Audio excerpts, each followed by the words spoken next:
So we have a terrific event for you this evening featuring Valerie Jarrett. During the Obama presidency, Valerie was a key White House advisor overseeing the offices of public engagement and intergovernmental affairs and chairing the White House Council on Women and Girls. But her influence derived not just from her important position as a senior advisor. She's been a longtime friend and confidant of the Obamas, dating from their years together in Chicago, a journey she recounts in her new book, Finding My Voice. Still, as one Chicago newspaper reviewer put it, Valerie's book isn't a tell-all that discloses secrets. It's really more of a guide that she hopes will connect with younger generations, a guide showing how lives and careers often take unexpected turns rather than move in straight trajectories. In fact, Valerie's book opens at a low point in her life. She was 30 at the time, a lawyer at a Chicago law firm and a single mom with a year-and-a-half-old daughter. She'd expected that the steady progression from law school to prestigious job, marriage, and a baby would lead to fulfillment and happiness. Instead, she was miserable, struggling to balance work and family, and not feeling successful at anything, and perhaps most importantly, she didn't know her own voice. Over the next 30 years, her life would take some zigs and zags. She stepped away from corporate law and into city government, subsequently rising to be Deputy Chief of Staff to Chicago Mayor Richard Daley, and later Commissioner of Planning and Development. She became CEO of the Habitat Company, a real estate development and management firm, and chaired the boards of the Chicago Stock Exchange, the University of Chicago Medical Center, and the Chicago Transit Board. Then, moving to her White House role and staying the full 8 years under Obama, she managed to claim the record of longest-serving senior advisor to any president in history.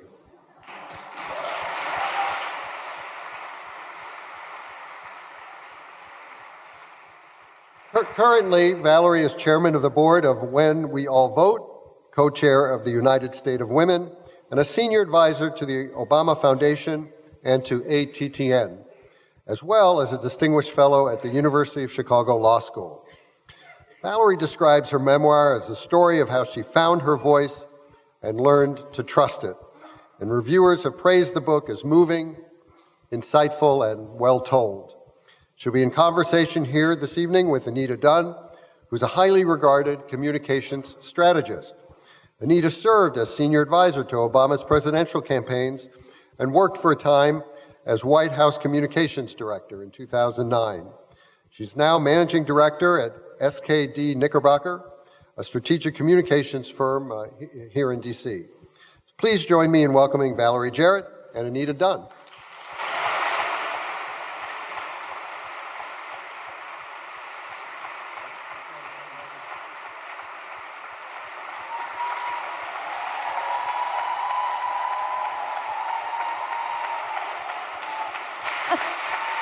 Thank you.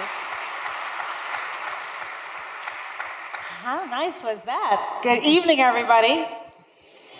We hear you've been downstairs drinking. Is that true? Lighten the mood a little bit. She's jealous. It's true. Okay, so thank you all for coming out, traffic, metro, rain, for this conversation. We're going to be in conversation for about 40 minutes or so, and then there's going to be time for questions. When we get close to the time for questions, I'll let you know so that you can start queuing at the microphones, because I suspect that somewhere in this room there are a few people who would like to ask Valerie some questions. Valerie, I'm going to start with an easy one, and then I will go to some tougher ones. Remember, we're friends here. We are friends. And those are the people who can ask the tough questions, right? So, there have been a lot of Obama books written about the administration by journalists, by people who served in the administration. The First Lady had a memoir that was, I guess, a little successful. The best-selling memoir in history? In history, yes. And she's still going. And she's still going. And the president himself is working on his memoir. So this isn't an Obama book, per se, but I am curious, why did you write this book at this time? Well, all good things lead back to one person, Laura, my daughter, who's here today. Say hello, Laura.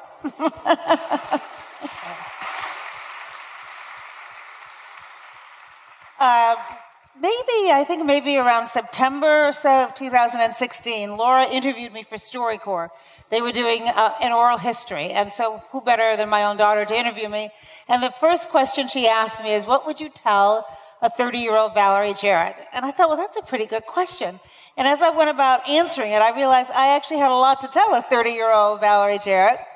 And then after we left the administration, I did some soul searching, beginning with going through the stages of grief, sometimes all in one day.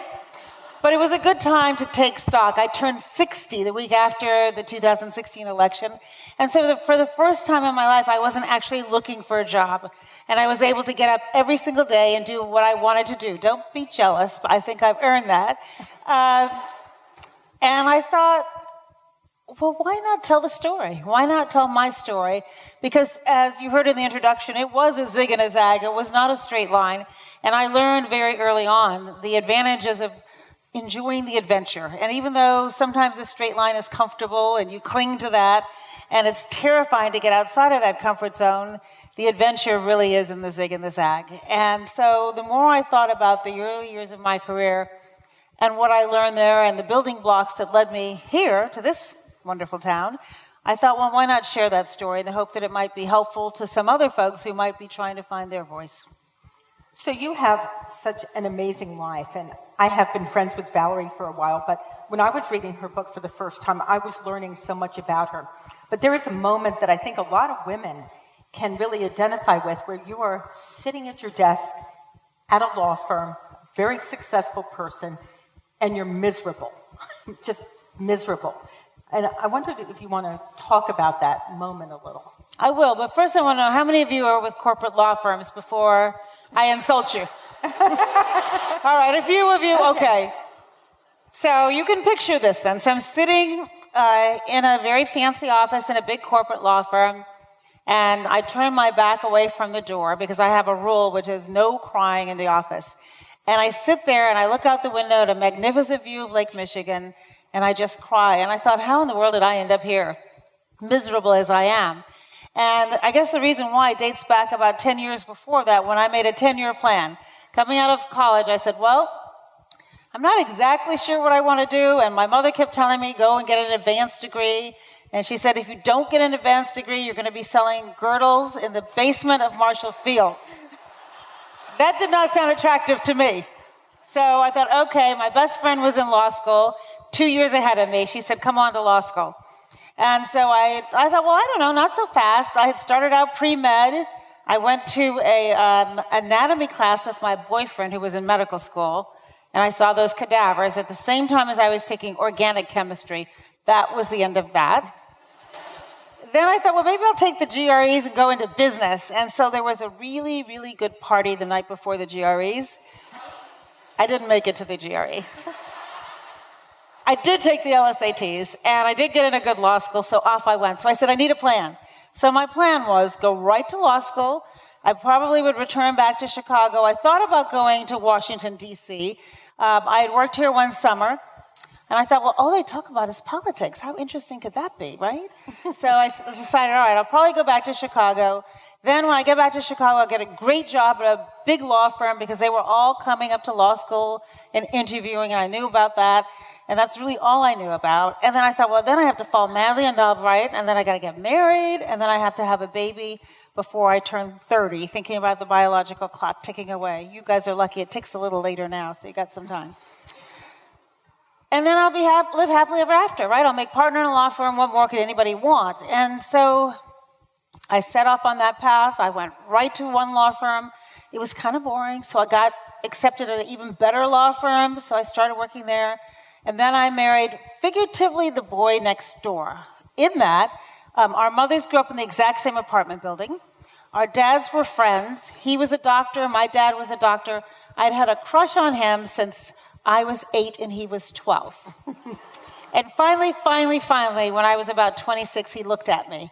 And he had me with hello, and we got married, and what could possibly go wrong, right? Plenty. Plenty could go wrong. I did have Laura just shy of my 29th birthday. That went right according to plan. But at 31, having returned from maternity leave and having gotten to the point where I was leaving her every single day, doing work that was not inspirational to me, where it didn't motivate me, I wasn't even very good at it. And I kept thinking, will she ever be proud of me? Will I ever do something where she'll go, yeah, that's my mom. She's doing something she cares about. And at the exact same time, a very dear friend of mine who worked for the city of Chicago said, and had been at a law firm, left to go to the city, was heading back to his law firm, he said, why don't you think about joining the administration of Mayor Harold Washington? He's the first African-American mayor of Chicago, and he'd just been reelected to his second term. And he said these words I'll never forget. He said, you'll feel a part of something bigger and more important than yourself. And so I took this leap of faith, and everybody in my family said I was crazy. My mother, for reasons I can't understand, actually took me to work the first day at City Hall, and I don't know why I ended up getting in a car with her, but we pull up, and she's like, I can't believe I paid all that tuition to drop you off here.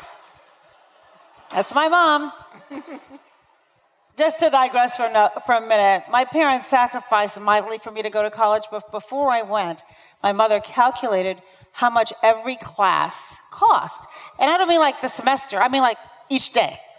And she handed me a piece of paper with that dollar amount on it and said, do not cut class, because this is what it's costing me. So when she dropped me in front of City Hall, she gave me her lecture about why are you doing this? And I got out of the car and I walked in to City Hall. And I got off on the 5th floor, and it said, Office of the Mayor. That was not my office. So I turned down the hall, and there was another office that said Corporation Counsel. And so I walked in, and my boss greeted me at the door. I saw him the other night, and he started chuckling about the story. And he said, let me take you to your office. And I thought, why are you doing air quotes? So we go to the back of the bowels of this agency, and there is a cubicle with a window facing an alley. And right on the other side of the alley is another big building. And that was my view. And I did this gut check, Anita. And I thought, what in the world are you doing? And then I thought about it for like not more than a split second. And I said, this is really where you belong. And so that was my first zig. And a lot of people thought it was a step down. I was taking a cut in pay, obviously a cut in office. I didn't have any title or anything like that. But I felt like I was going to work for the people of Chicago. And I grew up there. I love the city. And it seemed right to me. And so it's really the quiet voice, that's the one inside of you, that you have to learn to trust. So you grew up in Chicago, you love Chicago. And then all of a sudden, and we'll get to how this happened in a minute, you're in Washington, which is very different from Chicago. And this is a Washington crowd, so I wanted to get to the Washington part. All right, here we go. Yeah. So first of all, what surprised you most about Washington when you first got here? What surprised me? Well, I knew it was a company town because of that summer I had worked here. I think what surprised me, disappointed me is maybe a better word, was in the middle of the worst economic crisis since the Great Depression, where we've got a lot on our plates, 2 wars, energy crisis, public education crisis, confidence crisis in terms of how we were perceived around the world, that people here were willing to put their short-term political interests ahead of what was best for the country. And in Chicago, I mean, you guys know Chicago's reputation. It's pretty rough and tumble when it comes to politics, but not like that. I always felt in Chicago that people were still trying to do what was right for the city. They might have disagreed about strategy, and they certainly disagreed about who was going to get credit, but they didn't disagree fundamentally about trying to move our city forward. And I didn't feel that was the case here. And it took me probably longer than it should have before I figured out, oh, you know what, they're just like not that into us. They aren't, and the Republicans they're just not going to come to the table. Their strategy, as they announced, and were quite open about, frankly, was just to say no. And I wasn't prepared for that. So, surprised and disappointed. Surprised and disappointed. Okay, so we'll go to a happier topic. What was the best moment of the 8 years? Oh my gosh, there were so many. I kid. Well, first of all, a lot of the folks who worked on our campaign went right from college to the campaign, right from the campaign to the White House or the administration.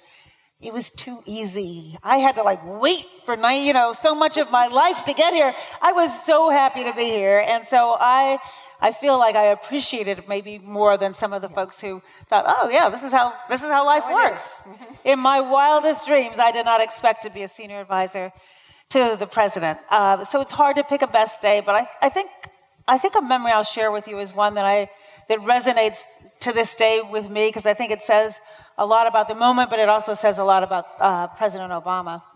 So the night that the Affordable Care Act was up for a vote, we pretty much knew we had the votes because we're from Chicago. We count our votes early. We know who's going to, the outcome. It was not a mystery to us at all. So Susan Schur, who worked in the administration, her home was across the hall from mine. So we went home. It was 10 minutes from the White House, and got out a bowl of popcorn. She got into her pajamas. I got in mine. She came across the hall. It was like a dorm. We had a little glass of wine, and we were getting ready to watch this historic moment. Just then, we were reached out to by Katie Johnson, who worked for President Obama. She was his assistant. And she said, Valerie, everybody who worked on the Affordable Care Act, President Obama would like to be at the White House so we watch the vote together. It's such a historic moment, right? Head on back to the White House. So I said, we're good. We got our popcorn in the PJs, glass of wine. We'll be there in spirit. And she says, President Obama would like everybody who worked on the Affordable Care Act to return to the White House. So Susan and I look at each other and we're like, oh, that's right, he's our boss, we gotta go. So we get dressed quickly and we rush back to the White House. And after the vote, President Obama invited everybody up to their residence. Now, keep in mind, they live in a museum. And so living in a museum with tours coming through and staff working around, their private residence was really kind of off limits. And they just tried to keep it for their family. Mrs. Obama was out of town. And so he thought, I can do this. I can actually have 100 people come upstairs. And so can you imagine what was going on, the Secret Service, renegades moving to the residence, plus 100 people. And someone else is saying, are there any pigs in the blanket in the freezer? Can we pull them out? And where's the champagne? So they threw a spontaneous party, as only the White House staff can do. And it was a beautiful spring evening, unseasonably warm. And it reminded me of the weather in Grant Park on election night back in 2008. And as the evening went on and the crowd began to thin out a little bit, and it's about 2 a.m. by that point, I sidled up next to President Obama, and he'd just been in the best spirits. He was walking around telling everybody just what a spectacular job they'd done, from Vice President Biden to a junior person on my staff who found a letter written by this amazing woman, Natoma Canfield. And Natoma began to be just the symbol of why the Affordable Care Act was so important. A woman who had had cancer, went into remission. Her insurance premium skyrocketed because she had a pre-existing condition, and so she was choosing between covering the payments on her mother's or the home of her mother that had been her childhood home, and paying for her health insurance. And so she gambled, and she lost because, of course, the cancer came back.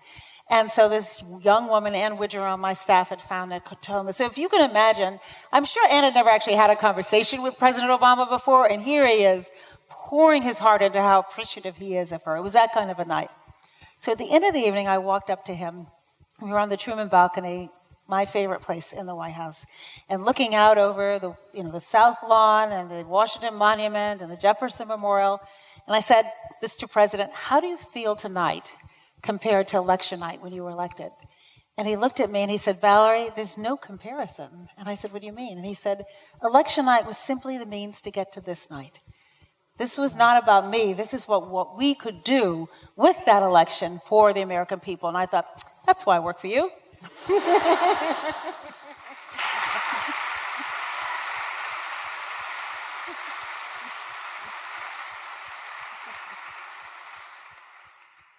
So I read your book for the first time, as you know, around Christmas, and then I read a few additional iterations, and as I was looking through it again in preparation for this evening, I noticed there seemed to be an inordinate number of stories and anecdotes or just things that start with you being up before sunrise. I'm an early riser. She's a very early riser. A morning person. But you're also an evening person, and also one of the few people who really returns emails very quickly, I would have to say. So my question for you is, how did you last 8 years, given the pace of the White House?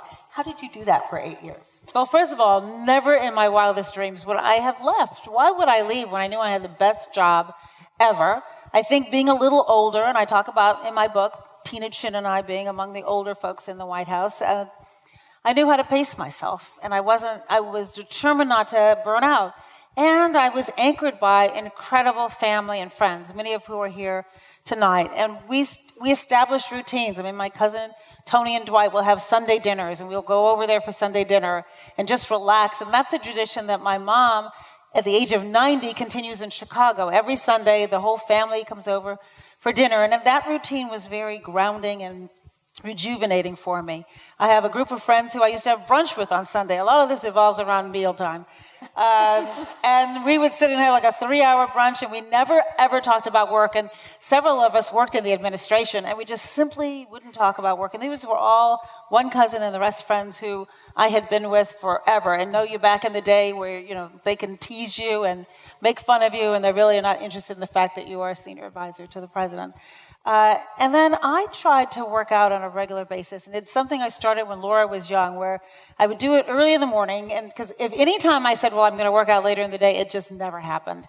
But that hour that I would spend, but you all, some of you know that feeling. You'll say, I'll do it at the end of the day. Never happens with me, at least. But something about that hour, and even if I was watching Morning Joe or reading the newspaper while I was working out, I used to watch it pretty religiously. Yes. I don't have as much time, although I was on it this week, so I should say, give them a shout out. But I did watch it. I felt like it was part of my responsibility back then. And in fact, there were some mornings when I would walk in later into the Oval Office and I'd be a little agitated about something. I'd just have a little twitch, and President Obama would say, you've been watching Morning Joe. Turn off that show and get outside of this little, echo chamber. I digress. But anyway, so I would work out, and then that would be my time to just kind of settle myself. And the other thing I did every single day for 8 years is I thought about this man that I met on the campaign trail. And I don't know, one of the advantages of a campaign is you get to travel this great country and meet all kinds of people, amazing people. I call them ordinary people doing amazing things. And we met a man in Austin, Texas during the primary, and it was right after a debate. And I will confess to you that President Obama is not a morning person. I am. And I'm chipper in the morning, and I had to learn to modulate my voice down a little bit because he was really not interested in my chipperness at the crack of dawn. And so that morning, we got into an elevator at about 7:30 in the morning. And he used to be a little punctually challenged, too. This morning, he got better on the campaign trail, but this morning he walked in at 7:30 on the dot, so I kind of smiled to myself. But he had a cold, and he was a little grumpy, and he didn't enjoy debating in the primary at all because they didn't disagree about that much. And this gentleman was operating our elevator, a black guy who was looked like he was in his upper 60s or 70s. And he cleared his throat. And I thought, I would not be starting a conversation. It's morning, really early, 7:30, don't do it. And but that gentleman was having none of it. So he clears his throat and he said, sir, I would like to give you something. And he hands then Senator Obama a patch from his military uniform. Exactly. So President Obama says, oh, sir, I couldn't possibly take the patch. And the guy goes, no, you have to. And they go back and forth and back and forth. And finally, the guy kind of steals himself and he said, sir, I've carried this patch with me every day for 40 years. And I want you to have it. And I wore it when I served this country. And it's kept me safe and strong. And I've had some challenges in life. And it's what I want to do for you. Well, I burst into tears. And it was a small elevator, and it wasn't like, those tears where it just wells up and drill, No, it was like, I couldn't catch my breath. And this was like long before people used to pass their newborn baby to him over a mosh pit, right? This was before that started happening. I still don't understand. Don't do that with any newborn babies. Hold your baby. Don't throw it up to the air for the president to catch it.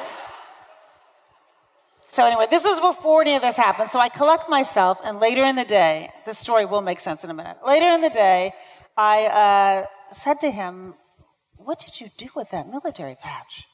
And he said, "I put it in my pocket." And I thought, you know what, typical man. I didn't mean like, where'd you put it? I mean, how did it make you feel? You know what I'm talking about. Men and women, you both know what I'm talking about. But this is how he got me back. He said, I put it in my pocket. So he reaches in his pocket and he pulls out about 10 or 12 trinkets and he puts them on the table. And he tells me the person's name who gave it to him, if he knew the name, where he was, the circumstances, and why it was so special that he kept it in his pocket. And that just really hit home to me. So every morning when I came through the gates of the White House, I would think about that man. And I would say, try to do something in the course of the day that will make him proud of the fact that he gave up his prized possession for y'all to get where you're going. And the car would pull up to the gate with the Secret Service, and I'd watch the Washington Monument blink 3 times, and I'd just close my eyes and I'd think of him. And that really grounded me. Well, I've told this story so many times. Many of you have probably heard the story, and it caught the ear of a reporter for the Washington Post. And so at the beginning of the second term, she called me before it actually started during the winter break and said, "Remember that story about that man that you always tell?" And I said, "Sure, I remember the story. I've thought about him every day for 4 years." And so she said, "I want to do a big profile on him. How can I find him?" Well, my immediate reaction is, no. What if he's an axe murderer? I don't know him, but I've been thinking about him every day. I don't want to know anything more about him. I like my fantasy of that man. Well, Karen Tumulty, if anybody of you know Karen, she does not take no for an answer. So she tracks this man down, and I'm in Hawaii on vacation, and she sends me an email. "Valerie, I found the gentleman. His name is Earl Smith, and he's now head of security for the Hyatt Hotel in Austin, Texas. Here's his email if you'd like to write him." So I get off the treadmill, because I'm reading and type. Don't do that. Just get off the treadmill to type. And I wrote, "Dear Mr. Smith, my name is Valerie Jarrett. I met you in the elevator with then Senator Obama when you gave him a patch from your military uniform. I'm the one that was crying in the elevator." And he writes me back like that. "Dear Miss Jarrett, I remember you well, and there hasn't been a single day I've regretted giving that gift to President Obama." So I tell President Obama, "I found the gentleman who gave you that patch." And he said, "Oh, that's lovely. Why don't you invite him to the inauguration?" So I reach out to Mr. Smith, and I say, "President Obama would like you to come to the inauguration." Mr. Smith came to Washington.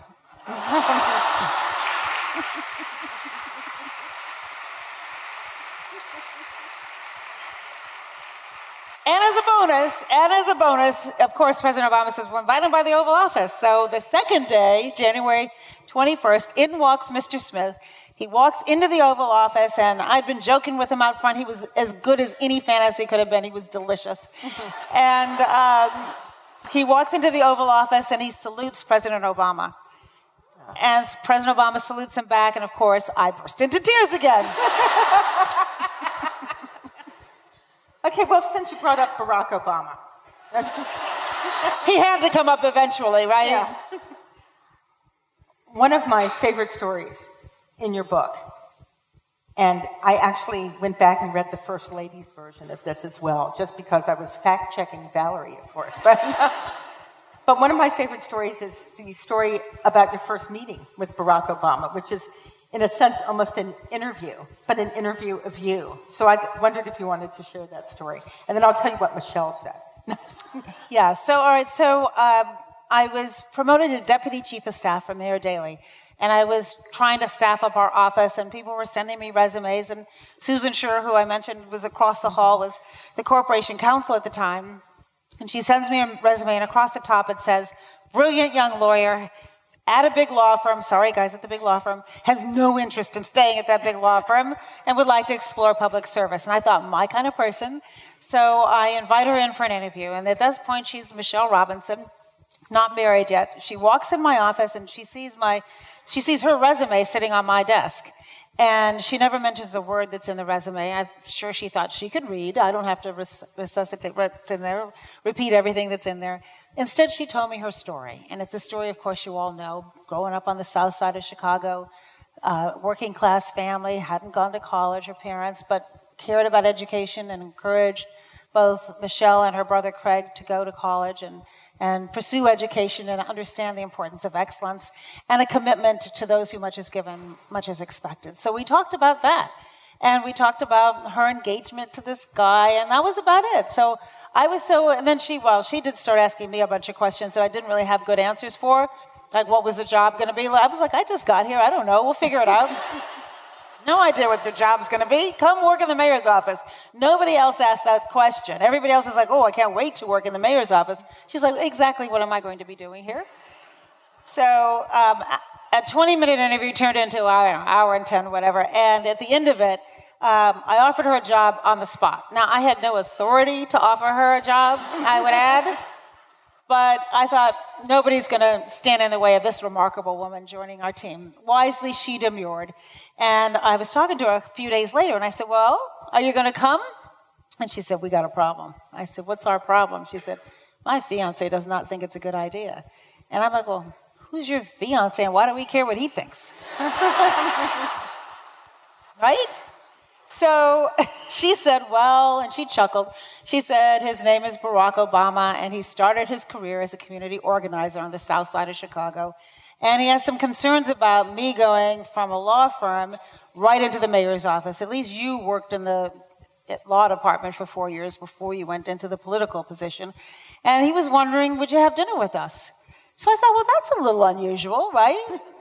And then I said yes, and I am really glad I said yes. That was a smart dinner for me to go to. And so that's where I met Barack Obama and sat down, and the three of us had a dinner, and that was 28 years ago. The rest is history. Yeah. Mm-hmm.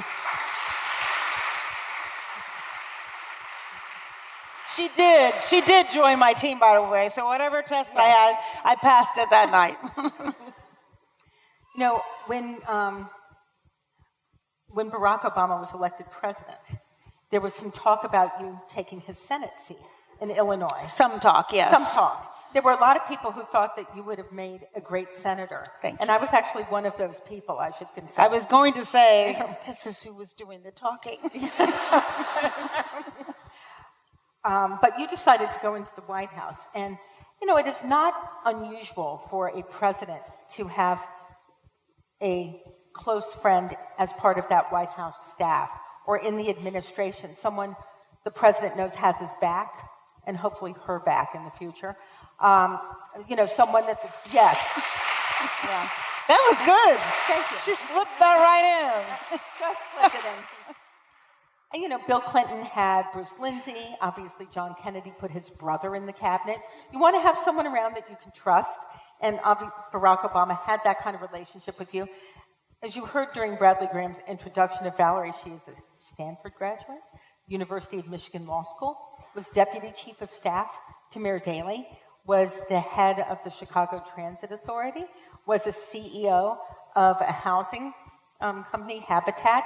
Not an unqualified person, yet you write in your book, and I was a witness to this as well, that when she became, you know, was named a senior advisor and was going into the White House, that it met some resistance on some people whose basic question was, how come she's coming, right? And I put the question to you, Valerie, given your background, your experience, your qualifications, your relationship with the president, if your name had been Victor Jarrett, do you think people would have had the same problem? Ooh, what do you think? I don't know. Possibly not. They'd have been fine. It's possible not. It's unusual. But you know what I kind of figured, and Anita, you were right there with me every step of the way, is that when President Obama formed the White House, it's like a startup company. You start with nothing. And I walked in the first day while they were at the inaugural parade. I don't like the cold, and it had been really cold that day. So I was like, and I actually don't like parades either. So I scooted into the White House, and there was nobody there. So you literally start from the ground up. And he said later that early on he really wanted to get the best players on the field, and that he prided himself by the end of the first term because he had the best team. And I think a team takes a minute to build, and it depends on getting to know each other, seeing each other through tough moments. How do you react? Are you trustworthy? what do you do? And, there are a lot of times where things go wrong and people start pointing fingers at one another, and we didn't do that. And we really rallied around each other and supported one another. But it took a minute to test that relationship and to see, would I be the kind of person that circumvented process and went and whispered to the president after we'd already settled on something? Or did I consider myself a part of a team where our decision-making would be better if it was organized and structured, and we would send paper to the president that he would read ahead of time and feel like he was up to speed so that the decision-making process went better? And so I think it just took a minute for people to appreciate that. And then the other thing that was different is that this is a town that centers around Congress. And my responsibilities had nothing to do with Congress. I had a really good job, I thought. I mean, it was the elected officials outside of Washington, so the mayors, the governors, the state U.S. attorneys, not the U.S. attorneys, the attorneys general, city council, everybody who was elected other than members of Congress, and also public engagement, which is the gateway by which the American people interface with the White House.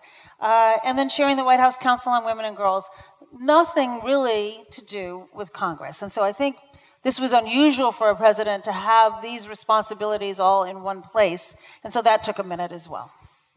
In the fall of 2009, there was a dinner that the president convened, I suspect with a Valerie Jarrett whisper in his ear, of these senior women in his administration to talk about the culture of said administration. And I wondered if you wanted to talk a little about that. Yeah, so I began to notice a couple months in, while we're dealing with the economic crisis and everything else that's going on, that some of the senior women were not speaking up in meetings as much as I knew they could. And they just started to shrink a little bit. And that was troublesome to me. And they shrunk more when President Obama was not in the room than he was. Interestingly enough, you'd think they might have been intimidated by him. But he made it so easy for everybody to participate. And he would ask a question, and if the junior-most person in the room had something to say, he'd lean into that person and he'd look them right in the eye. And if they disagreed with him, well, then they got the full Obama in. Like, yes, tell me why you disagree with me. Because he thought he would make better decisions if he heard from all voices. And I co-chaired his transition, and his directive to us was not only to go out and find the most qualified, smart, dedicated public servants we could, but also to go out and find people who would be willing to collaborate and listen to one another and push each other and push him. And I think oftentimes the higher you go up in an organization, the harder it is for the people or the person at the top to be told what they don't want to hear. And he wanted to do the opposite, which is to create a culture where we pushed him to enhance his decision-making process. So I said to him, I'm feeling like the women are shrinking. And he's like, do you think so? And I was like, I think so. So he said, well, we will do something about that because that's not the culture I want to have here. So let's invite the senior women over to my house for dinner. And house being like the White House. So not the private quarters, but we were on the state floor in the state dining room. You were there, Anita. Yeah. And so I did go to every woman ahead of the dinner, and I said, you better go in there and tell him the truth, because I've told him there's an issue, and if you go, oh, sir, everything's just fine, I'm going to look stupid. So don't do that. And lo and behold, I thought it was one of the more interesting, constructive meetings that we had, and he went around the room, and you'll remember it was the same night as the Fort Hood murders. Mm-hmm. And unfortunately, it was the first of many mass tragedies that happened on our watch. And many of the women were like, I don't think he's going to come because he's down in the Situation Room and dealing with it. And he showed up like 2 minutes late, and he stayed for 2.5 hours. And he heard every woman in the room. And I remember at one point he said, look, what I hear you saying is that you feel intimidated to speak up. You're not sure if your opinions are going to be taken seriously. One thing happened, and I bet this has happened to every woman in this room, where you make a point in a meeting, and nobody really you're nodding already. Nobody really says, yes, and nobody really acknowledges what you said. And then like 20 minutes later, a guy makes the same point. Yeah. And you're like, well, wait a minute, I just said that. How come you weren't listening to me? You know it happens.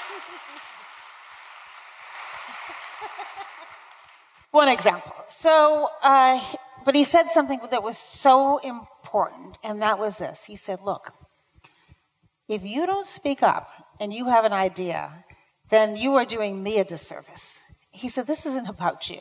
This is about you and you being responsible for bringing ideas to the table that reflect your life experiences and your expertise. And if you're quiet, then I'm making a less informed decision. And he said, this is the White House. It means that you're going to have to get in there and you're going to have to fight for your ideas, but that is what I expect of you.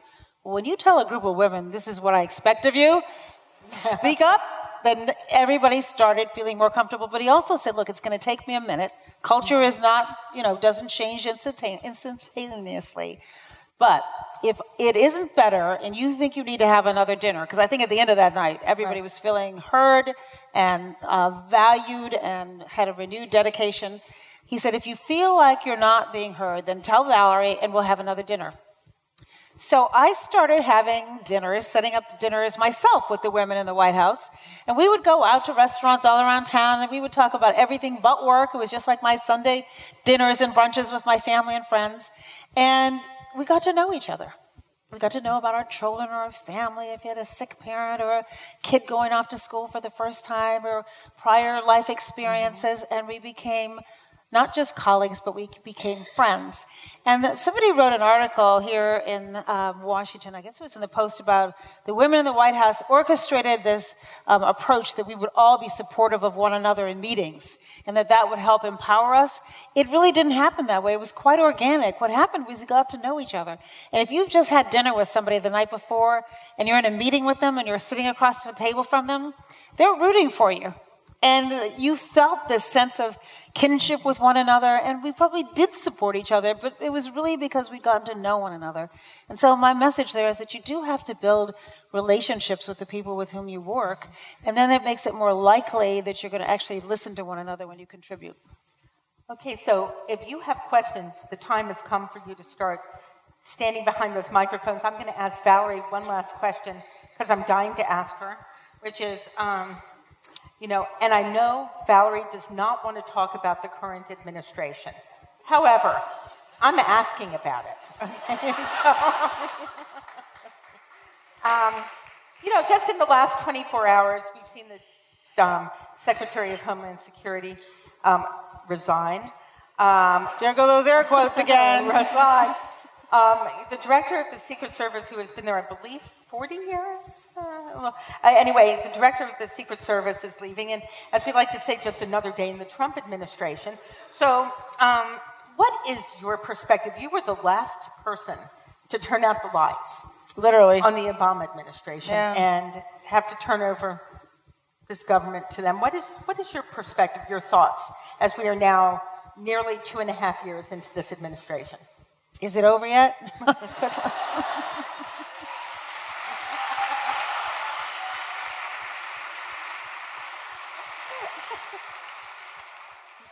Well, look, in a much more serious, that was kind of serious too, but look, elections have consequences. And one of the reasons why we spent so much time working mightily to try to get legislation through on our major initiatives was so that they wouldn't be subject to the whim of the next president. And look, we signed executive orders that repealed a lot of the stuff that President Bush did, and that's what you get to do when you're the president.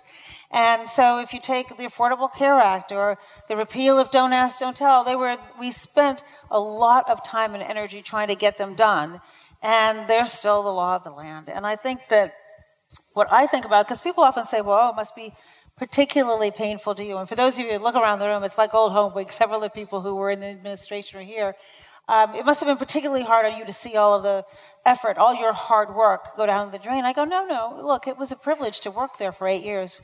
What's hard for me to do is to see people who think that they're going to lose their health care because they have a pre-existing condition, or young people who are worried about whether or not college will be affordable, or all of us wondering what in the world is going on where you think it's okay to put kids in cages at the border, and how are we going to be the beacon of hope when we're behaving in ways that we would be severely criticizing other countries for.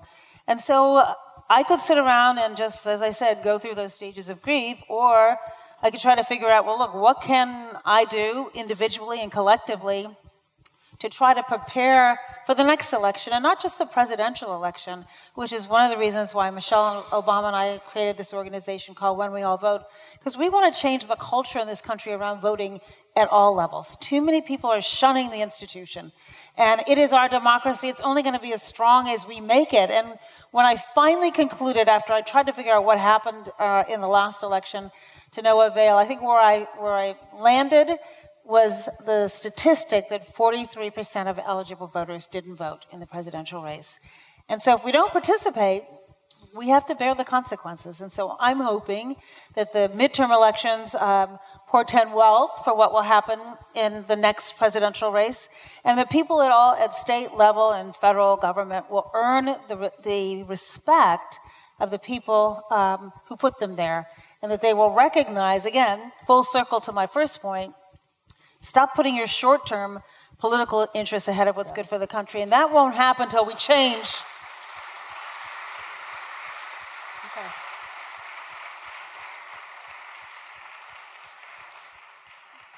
Okay, so we are going to alternate between the two of you, between the two microphones, and we'll start with you. If you could introduce identify yourself. Yeah. I'm just going to lower this a little. I'm a little vertically challenged. So earlier tonight, you talked about how you had created a plan for yourself. By age 30, the benchmarks that you wanted to hit, what you envisioned for your life at that point, but then acknowledged that you zigged and zagged quite a bit at that point because you were unhappy. I'm 30. How are you feeling? Like some zig and zags are going to happen. So where did you find the confidence to zig and zag and make different choices than you had envisioned for yourself? And what advice would you give to your former 30-year-old self that can be applied?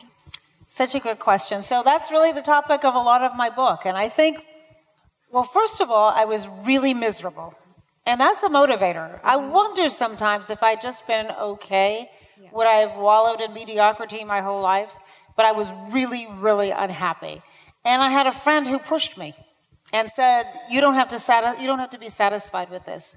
And I had a daughter who I was solely responsible for, and I really wanted her to be proud of me. And I will be honest with you, I had a safety net.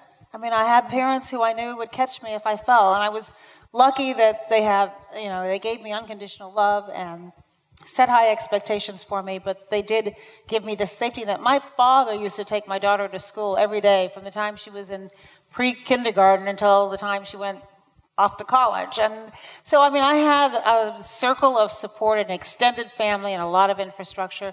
And so if I stumbled and fell, I would have a soft landing. And that made it a little easier to take risks. But I think sometimes those of us who are in comfortable positions but not happy are just afraid, well, what will happen if it doesn't work out? And what will happen is you'll find something else. And I was so miserable, craving the comfort zone and too afraid to get outside of that. And the adventure is in the zig and the zag.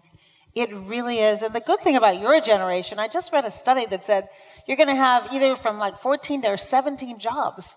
So nobody's expecting you to stay in any one place too long.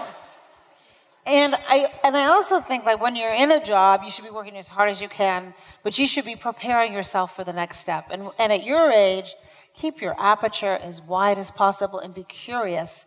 And nobody really is going to, not only will it not be a ding against you if you get out of that comfort zone, but I wouldn't be here if I had not been willing to leave that law firm. And I'm not saying, I saw a few of you at the big law firms, if you love it, great. But I will say this, I did not love it. But I learned an awful lot in 6 years that helped me with every other position I had. And so even if you're miserable where you are, keep learning, doing what you're doing, and then look for an opportunity for that adventure. Thank you. It's going to be okay. I promise. I promise it'll be fine. Thank you. You're welcome. Thank you for your public service, as well as all your family and friends, because if it wouldn't be for them, you couldn't do what you've been Thank you. and what you're doing. And thank you as well, because we saw one another a couple weeks ago on the Hill when we were honoring some of the greatest mathematicians behind Hidden Figures. And when I had introduced you to my daughter, and I said I had regretted not talking about the work that my organization did, you stated it's never too late to tell your story. So since then, I started writing a book, and as I look through this room and I see these doors, I've been looking for my husband to come through.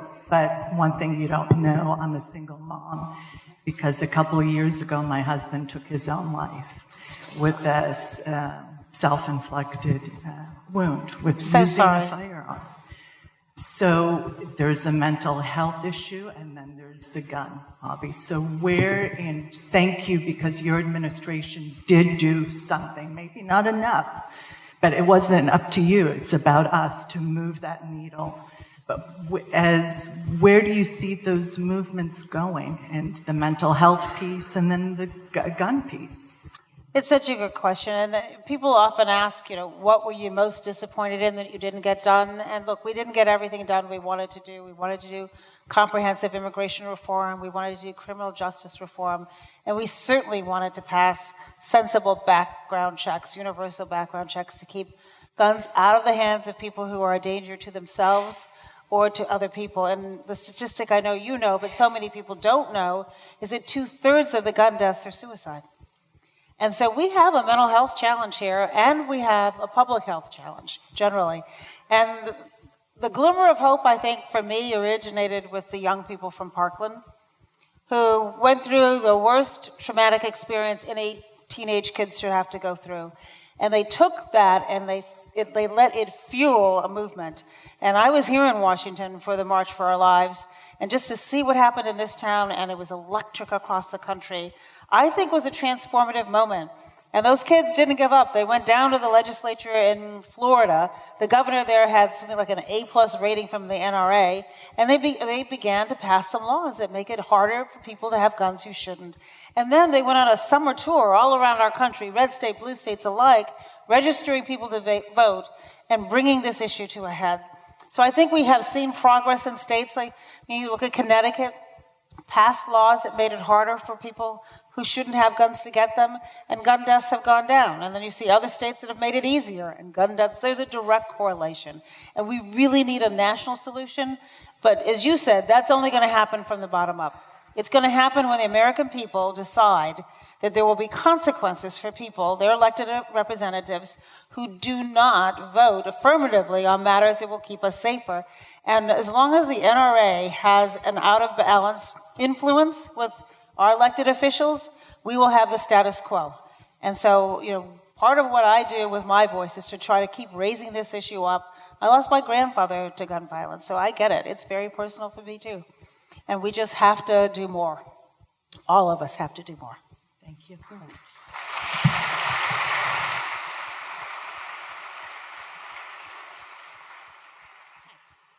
Good evening. Oh, yes, here.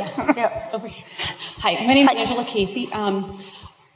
In much of my life, and particularly my career, I've been either the only minority or only woman or the youngest until I entered politics, in which I was like the oldest.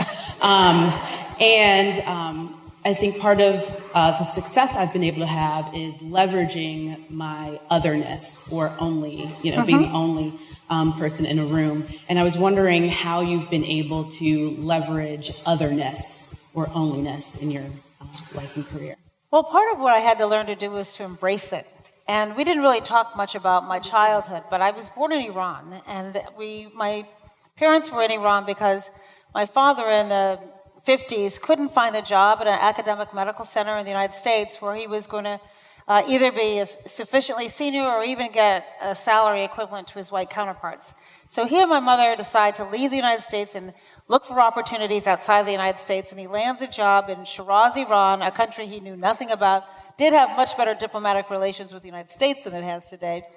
And I was the second baby born in this brand new hospital that he helped start. They practiced on some other baby first. I've always wondered about that baby, how they fare. But I share that with you because my dad grew up here in D.C., segregated D.C. during Jim Crow. My mom, Chicago, also very segregated. And when they moved to Iran, I loved it there. And we lived in a hospital compound with people from all over the world. And so I looked at the United States through a different lens because of that. I felt like I could walk in a room and talk to anybody. We were speaking multiple languages, and as kids, sometimes all in the same sentence. Farsi, English, French, you name it. It changed my worldview, I think, having had that experience. But when I was very young, I felt so other. When my parents returned to the United States, they plopped me down in the neighborhood of Hyde Park in Chicago. I went to an all predominantly black public high school, but it was a neighborhood where my mother's mother and her sister lived. Our extended family was there. For my mom, it was returning home. And for me, it was like, I am in a foreign country. I had a British accent because we'd stopped in Great Britain for a year. It did not play in my public school. In fact, my cousin Lauren, who's here, she was 7 months younger, 10 pounds lighter. I was 5 years old. They put me in second grade. I used to get beat up every day. And Lauren would come to my rescue all of the time. And so I stopped with the British accent. I stopped speaking Farsi. I never told anyone where I was from. In fact, the first time I met President then Barack Obama, he wasn't even Senator Obama, he said, "Where are you from?" I said, "Chicago." He said, "You grew up here?" I said, "Yes." He said, "You born here?" I go, "No, I was born in Iran." It took me a while to realize that that experience had shaped me and it had made me who I am. And so, yeah, it is unusual, but it really is a part of my story. And I think we all have to just get more comfortable telling our stories and realizing, as I said about President Obama and the women in the White House, we, being another, represent a different perspective. And that perspective has value. And I want us all to appreciate the value in our life story because it makes us who we are. And so being other is not so bad after all. But it is hard, and you are blazing trails, and you are having to explain things that you don't think you should have to explain. And that's part of us standing on the shoulders of people who came before us. And it was a lot harder for them than it is for us. And our job is to make it easier for the next generation. Thank you.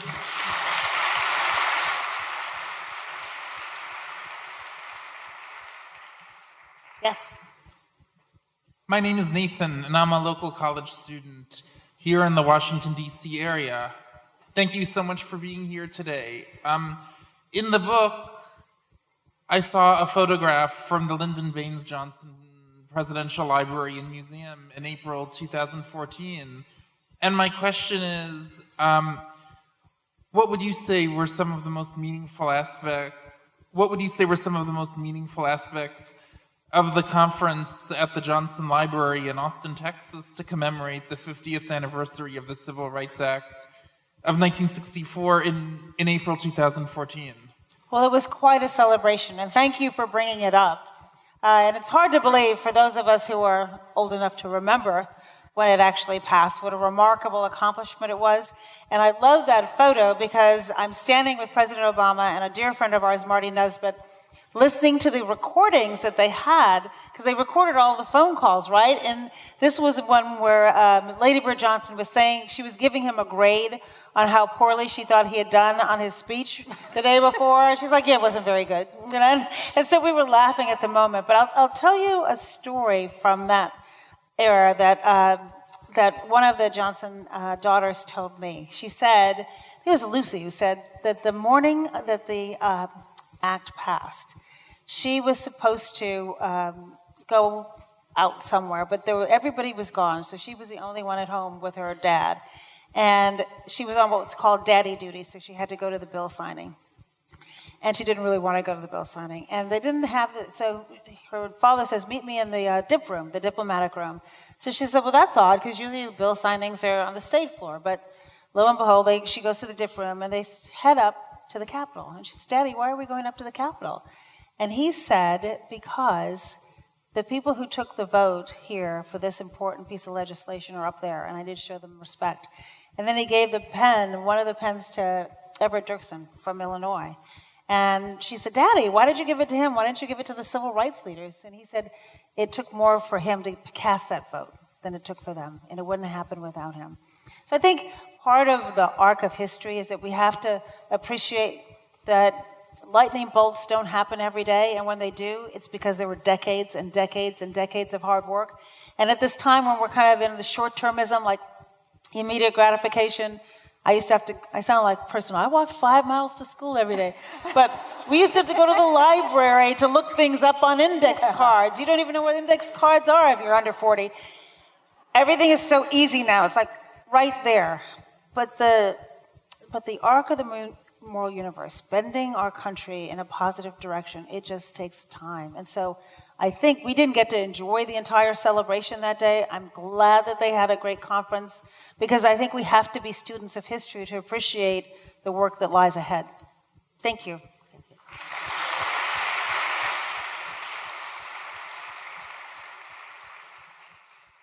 Good evening, Valerie. Good evening. My name is Julius Rosenwald Ware, and the reason I say that is I used to get beat up a lot in school, bullied, and I know that you said that. My father's from Greenwood, Mississippi, and I find that we have a lot of family in Chicago.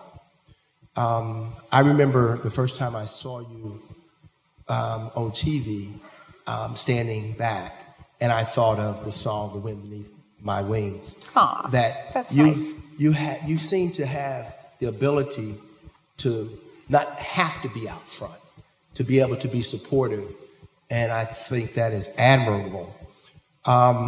You've done a lot, and actually I have a couple of asking a question. What is your next chapter going to be? Because you've already achieved so much. What can you possibly do next? The other ask, my cousin was 2 years behind you at Stanford, and so I was wondering, are you going to do other signings in the area, or is Stanford going to do that? Yes, I'm going definitely back to my alma mater. I'll be at Stanford and at Michigan, so you can tell you say your cousin? She's here. No, are you going to, the Stanford Club, is there going to be one here? Another one here? In DC? Okay. Yeah, for sure. Okay. For sure. But now I've forgotten what the first question was. Okay, the ask was... The next chapter. My next chapter. Yes. And then that's a bad sign when I can't remember the question. Okay. Maybe you know what my next chapter is. And before you do your next chapter, I have to say that you can do your next chapter, but then the next question will have to be the last question. Okay. So, all right. So I'm going to answer that question. So you don't ask, so we give somebody else a chance. Yes. So I'm in my next chapter, and it is. Well, President Obama said this when he left office. He was right. He said the most important office is the office of citizen. And so I'm about the business of being a citizen. And I did some, in addition to trying to figure out what the world happened in that election, I also said to myself, look, I had the chance, the privilege, I should say, of working on every issue before it landed on his desk. And there's a lot of issues that land on the president's desk. And I said, well, which ones do you really, really care passionately about and want to spend time on going forward? And they are gender equity, which is why we formed the United States of Women. I care a great deal about getting people to vote, which is why Mrs. Obama and I formed When We All Vote. I joined the faculty at the University of Chicago Law School, which is kind of funny since I haven't practiced law in so long. But I love that. They're helping me do research, and it's just an enriched environment in which to live. I'm helping President Obama with his foundation. I've joined a few boards, and in my free time, I wrote a book. Right? Okay. But I left out the best, the best for last, which is I'm going to become a grandmother.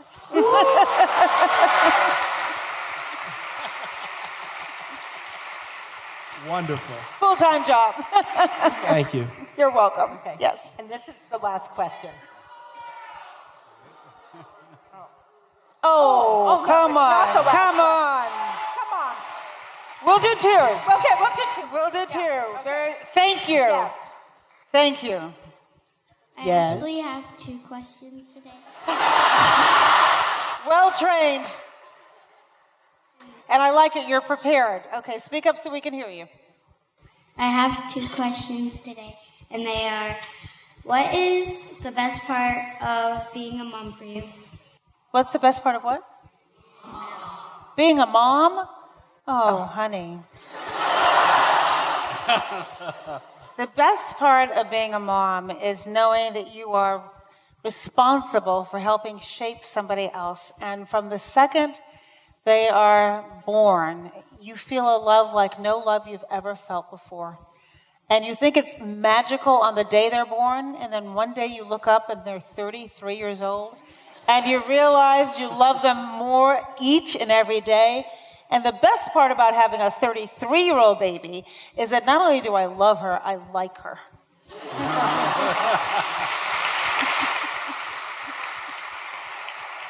What's your second question? My second question is, have you ever met Sonny and Bo? Have I ever met Sonny and Bo? Yes, I have. I have spent quality time with both Sonny and Bo.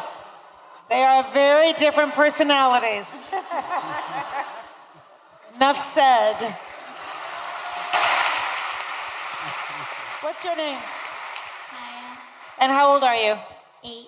Do you know when I was 8, there was no earthly way I could have stood up and spoken to 10 people, let alone a crowd of 800. I'm so proud of you.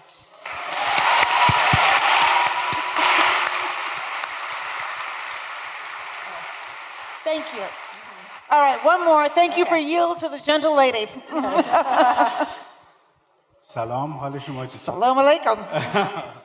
I'm also from Shiraz, where you were born. Were you born in the Namazi hospital? Yes. Were you the first baby born?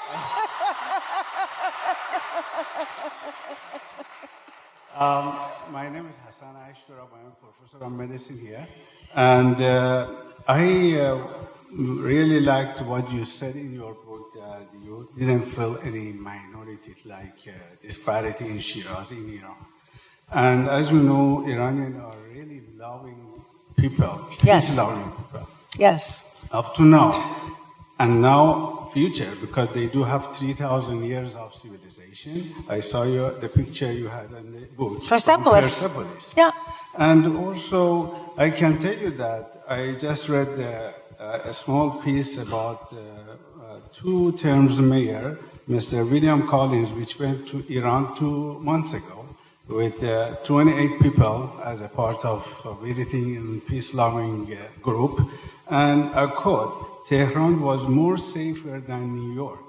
People were very friendly, other than traffic, which was chaos in Tehran. Sounds like Tehran. This is what he says. So as you know, Iranian American is about at least 300,000 people around Washington, D.C. And there are higher ranking education and both contribute to the society in America, in the United States. And we are really become much more under pressure, at least after Obama administration. Too much propaganda, too much negativism that it is about Iran. So we don't have a speaker for Iranian to speak about that. Really, we love Americans. We are friendly people. We don't have war. And this is what's going on right now against Iranian right now. Too much sanction. Just about 2-3 weeks ago, we had the biggest flood in Iran, and too many cities was involved in Shiraz as well. So what I want to mention that you were very good advisor to President Obama, but how could we be better right now other than what I say here in order to spread the word that we are really one nation, one globe, we are all together. Any peace, if any president destroy one country like Syria, like Libya, it comes back to us. All the refugee, if we think that democracy is I hear you. by any military, it is none, zero, because it comes back to us, we have to pay for it. I would like your comment for, at least for Iranian, because you were in Shiraz, we have so many poets, as you know, Saadi Hafiz, and so many peace-loving poetry. Yes. So, I agree with you completely. One of the reasons why every year President Obama would deliver a Nowruz message directly to the people in Iran, going around their government, is recognizing this incredible history and tradition and beauty and appreciation of the arts and culture. And I think it's incumbent upon all of us, and I mentioned this in the book, that we should care about making sure that your story as an Iranian American is lifted up and celebrated. And the way I described it in the book was as follows. It's like, look, the people who are fighting for immigrant rights should care about people of color being able to walk down the street safely and not being threatened by the police. People of Black Lives Matter should care very much about gender equity and a woman's right to choose. Women who are advocating for equal pay should care about what's happening around the world and whether or not we're treating people decently from this country. The point is that we're all inextricably linked, and this is probably a good note for me to end it on, which is to say my challenge to everybody is this. My mom and I had a conversation, and for those of you who will read my book, you'll get to know Barbara Bowman, and certainly my family already does, but she's the kind that sees the glass half empty. And part of it is her life experiences, and part of it is just temperamental, is that she thinks if she prepares for the absolute worst possible thing that's going to happen, then she's going to be okay. Whereas my dad and I were always like, everything will turn out, and if it doesn't, we'll bounce back, and that just make her crazy. She's like, no, you have to prepare, you have to prepare. And so my mom and I have been having conversations similar to the one that you just broached for the last 2 years.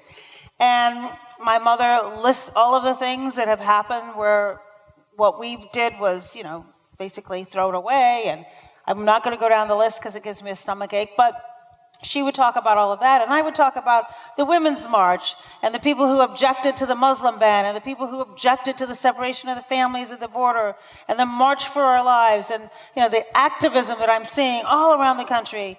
And then after the midterms, I said, see, look at the midterms. And she's like, no, that doesn't mean what's going to happen in the future. This is what we go through. And so she said to me these words that I'll never forget. She said, you know what? Because after one of these conversations, we just had a bit of a standoff and we're staring at each other. And she said, the difference between us is that you think we're almost at the mountaintop. And I think we're dangling over the precipice. I know, it was pretty deep, right? That's my mom. But I think she's right. And I think the course of our future depends at this pivotal moment on each of us. And what are we going to do to make this democracy, this country, reflect the values that are our ideals? And are we going to make sure that we elect people to represent us who reflect those ideals and those values? We cannot afford to check out. We have to all commit to check in. So thank you very much. I hope you enjoy the book. Thank you. Thank you. Thank you very much. Thank you.